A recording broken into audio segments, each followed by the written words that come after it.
वंदे मातरम के आज हम 150वें वर्ष के बाद दोबारा हम लोग इस सदन में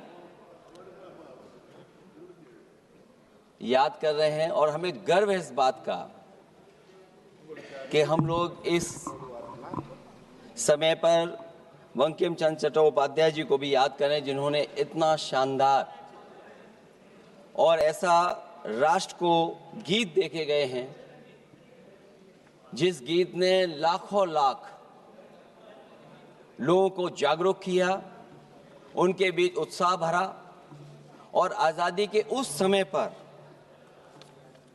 जिस समय अंग्रेजों के खिलाफ लड़ाई लड़ी जा रही थी, वंदे मातरम हमें ऊर्जा देता था, हमें ताकत देता था, हमें एकजुट कर करके अंग्रेजों के खिलाफ लड़ने का एक माध्यम बनाता था। वो वंदे मातरम के गाने पर आज जब 150 वर्ष हो रहे हैं, मुझे बोलने का मौका मिला, उसके लिए मैं आपका बहुत बहुत आभार और धन्यवाद देता हूं। ये वंदे मातरम जिस तरह के हमारे पूर्व में कांग्रेस पार्टी के नेता गौरव गोगोई ने जो बात रखी, उस भावना से जोड़ता हुआ और वंदे मातरम की भावना से जुड़ता हुआ जिस समय कलकत्ता के कांग्रेस के अधिवेशन में रविन्द्रनाथ टैगोर जी ने गीत गाया, उसके बाद लोकप्रियता इसकी आम लोगों के बीच पहुंच गई। और जब कभी भी लोगों को अंग्रेजों के खिलाफ लड़ना होता था तो यही वंदे मातरम का नारा देकर के लोगों को जोड़ने का काम करते थे। अब छोलिया हो या लोबिया, सफेद चने या काले चने, सब कुछ मजेदार बने। हमारा कोई भी आंदोलन रहा हो, स्वदेशी आंदोलन रहा हो, उसमें भी हम लोग इसी नारे के साथ चले। वंदे मातरम को लेकर के हम लोग इतना देश को एकजुट कर दिए कि अंग्रेज घबराने लगे।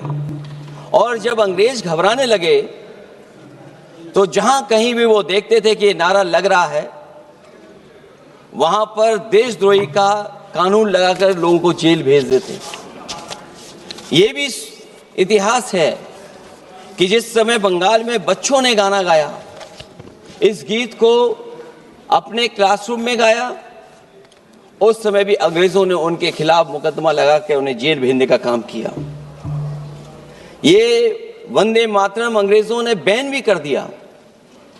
1905 से लेकर के 1908 तक बैन कर दिया गया और बैन के बाद भी लोग माने नहीं, हमारे क्रांतिकारी लोग माने नहीं और वंदे मातरम को हमेशा उन्होंने अपने दिल और दिमाग में रखा और जनता के बीच में इस आंदोलन को आगे बढ़ाते रहे। सभापति महोदय, जो हमारे सत्ता पक्ष के लोग हैं वो हर चीज को ओन करना चाहते हैं। ये 150वें वर्ष में जब हम वंदे मातरम याद कर रहे हैं, बंकिम चंद्र चट्टोपाध्याय जी को हम याद कर रहे हैं कि उन्होंने इतना महान गीत हमें दिया है। सत्ता पक्ष के लोग समय समय पर हमें देखने को मिलता है कि जो महापुरुष उनके नहीं हैं या जो चीज उनकी अच्छी नहीं है, उनको वो ओन करना चाहते हैं। 150वें वर्ष वंदे मातरम, मैं अभी वो बात कहूंगा और मैं बात कहूंगा और हमारे मंत्री जी उसका जवाब देना। सभापति महोदय, क्योंकि ये बात ओन करने की आ रही है, अपनाने की बात आ रही, तो मैं सभापति महोदय, मैं अपने सत्ता पक्ष के लोगों को याद दिलाना चाहता हूं। सत्ता पक्ष के लोगों की जो पार्टी आज है, भारतीय जनता पार्टी, जिस समय गठन हो रहा था, हमारे मुंबई और महाराष्ट्र के लोग जानते होंगे कि जिस समय गठन की चर्चा थी, उस समय आपके जो अध्यक्ष चुने गए थे, उनको जो भाषण देना है उस पर भी बहस चल रही थी। और बहस इस बात की थी कि भारतीय जनता पार्टी सेकुलर रास्ते पे जाएगी, सोशलिस्ट रास्ते पे जाएगी कि नहीं जाएगी। तमाम विरोध के बाद भी उस समय के उनके राष्ट्रीय अध्यक्ष जो चुने गए थे, उन्होंने वही रास्ता अपनाया अपने भाषण में। समाजवादी आंदोलन, समाजवादी विचारधारा और सेकुलर रास्ता अपनाया। और वही नहीं, जो उनका मंच था उसमें जयप्रकाश जी की तस्वीर लगा करके भी उन्होंने लोगों को ये भ्रम फैलाने की कोशिश की कि जेपी के रास्ते पर भारतीय जनता पार्टी चलेगी। बताएं माननीय मंत्री जी, आप कितने सेकुलर हैं आज, कितने सोशलिस्ट हैं आज? अभी गौरव गोगोई जी ने ठीक कहा, इंडिगो का हवाई जहाज उड़ नहीं रहे हैं, उड़ नहीं रहे कि उड़ाए नहीं जा रहे हैं? उड़ाए नहीं जा रहे। और क्या बात कही गई थी कि गरीब भी उसमें चल सकेगा। इसलिए सभापति महोदय, मैं बात दूसरी तरफ नहीं ले जाना चाहता हूं। वंदे मातरम सिर्फ गाने के लिए नहीं है, निभाने के लिए भी होना चाहिए। सभापति महोदय, आज हम आकलन करें, पीछे मुड़ करके देखें कि हम इस वंदे मातरम को कितना निभा रहे हैं।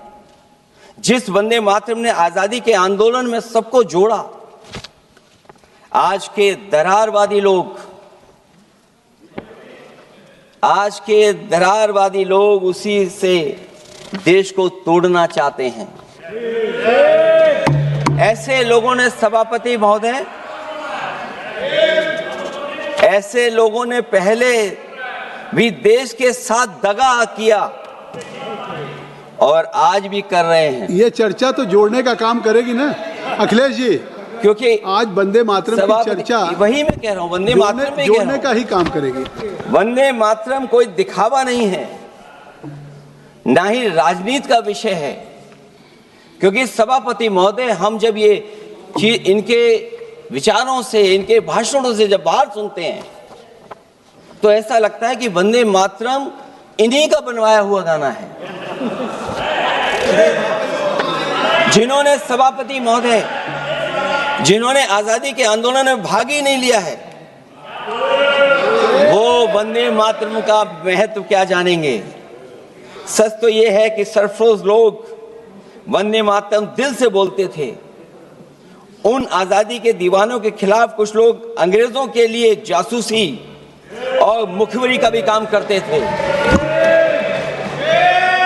दरअसल ये राष्ट्रवादी नहीं बल्कि राष्ट्रविवादी लोग हैं।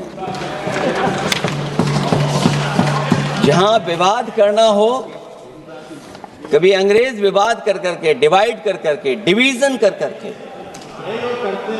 राज किया करते थे।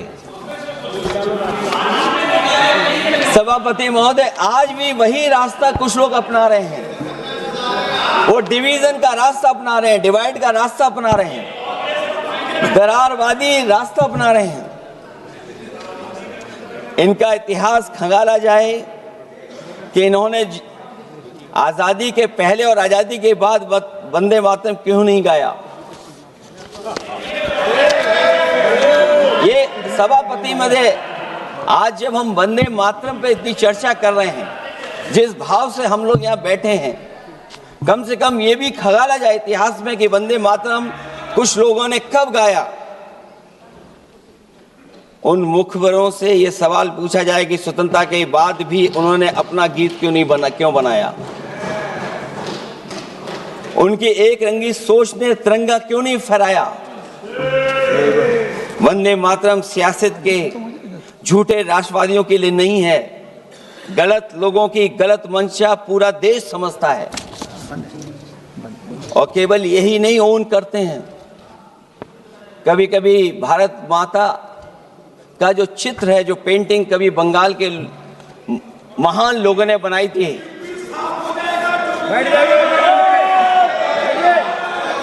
सभापति महोदय इनको देख लीजिए, और फिर बैठ जाओ। सभापति महोदय, राजभर जी आप बैठिए, आपके नेता बोल रहे हैं। सभापति महोदय, वंदे मातरम का भाव ये भी था कि कम्युनल पॉलिटिक्स नहीं चलेगी, और कम से कम हमारे उत्तर प्रदेश के साथियों ने कम्युनल पॉलिटिक्स को अंत किया है वहां पर जहां से कभी इन्होंने शुरू की थी। और सभापति महोदय, वंदे मातरम एक भाव के रूप में हमारे अंदर बसा है। चाहे उसके शब्द ना याद हों, चाहे अर्थ ना मालूम हो, चाहे पूरा याद ना हो, उस सच्चे भारतीय के अंदर देश प्रेम की भावना जगाने के लिए इसके दो शब्द ही काफी हैं। जो सच में देश की एकता और अखंडता चाहते हैं, जो भाईचारे को बुनियाद मानते हैं, उनके लिए दो शब्द भी पर्याप्त हैं जो इस वंदे मातरम से हमें मिलते हैं।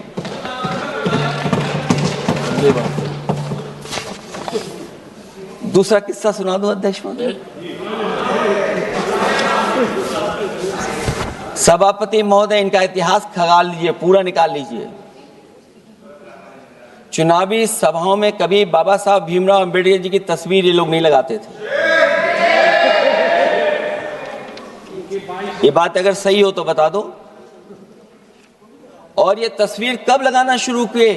इनका एक सहयोगी साथी संगठन, जिस समय समाजवादी पार्टी और बहुजन समाज पार्टी ने मिलकर के इन्हें उत्तर प्रदेश में हरा दिया था, उसी दिन के बाद से बाबा साहब भीमराव अंबेडकर की प्रतिमा और तस्वीर लगाने लगे।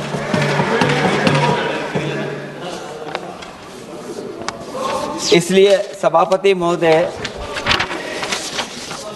ये वंदे मातरम केवल गीत नहीं है, गीत के साथ साथ आज हमें ऊर्जा भी देता है।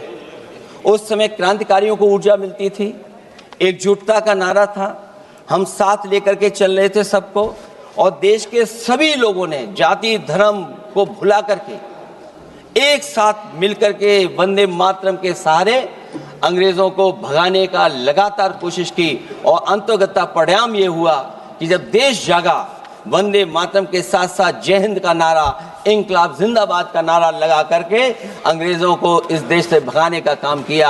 आज सभापति महोदय, जब हम चर्चा कर रहे हैं, हम कैसा देश बनाना चाहते थे और किस दिशा में हम लोग देश को ले जा रहे हैं। सभापति महोदय, मुझे अच्छा लगा कि प्रधानमंत्री जी ने वो बात याद दिलाई कि अंग्रेजों के ज़माने में अगर बच्चे भी वंदे मातरम गा देते थे तो उन्हें देशद्रोही के कानून से जेल भेज दिया जाता था। आज जब हम आज़ाद हो गए हैं तो आज देखिए उत्तर प्रदेश में क्या हो रहा है कि जो प्राइमरी स्कूल है वो बंद किए जा रहे हैं। 26,000 से ज़्यादा स्कूल बंद हो गए। और जब बच्चों को पढ़ाने के लिए हम लोगों ने जिम्मेदारी उठाई, पीढ़ी के समाज के लोगों ने जागरूक होकर के पढ़ाने की कोशिश की, तो कभी अंग्रेजों ने मुकदमा लगाया था बच्चों पर देशद्रोह का। आज़ादी के बाद भारतीय जनता पार्टी की सरकार ने वहां पर मुकदमे उन पे लगाए जो पढ़ने गए और जो पढ़ाने गए।